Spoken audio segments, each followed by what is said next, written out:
Yan. Iyan na natin. Patuluin lang natin. Okay na yan. Hindi naman yan mapait. Sakto lang. Para sa crunchy. Ito na yung aking ginawang okoy. Ito yung butter.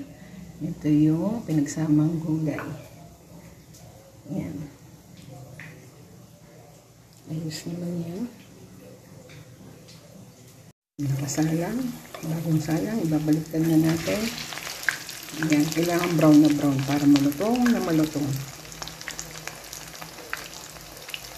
Ito yung aking mixture ng kalabasa, white onion, and celery leaves. So, gagawa tayo sa isang plate na ganyan. Tapos, lalagyan natin ng ating butter mixture. Yan.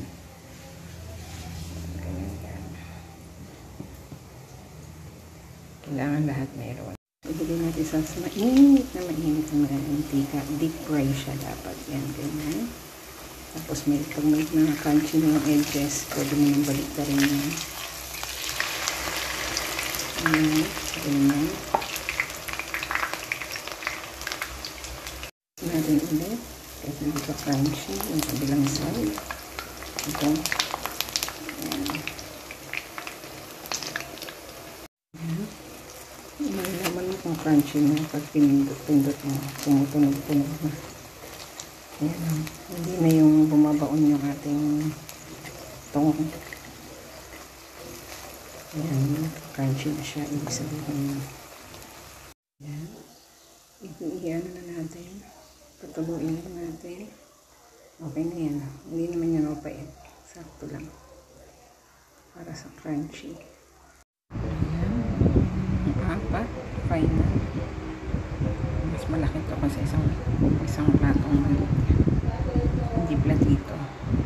Yung plato na ginagamit na. Para hindi sila magdikit-dikit. Ganyan dapat. Final. Mas malaki ito kasi isang platong maliit. Hindi platito. Yung plato na ginagamit na. Para hindi sila magdikit-dikit. Ganyan dapat.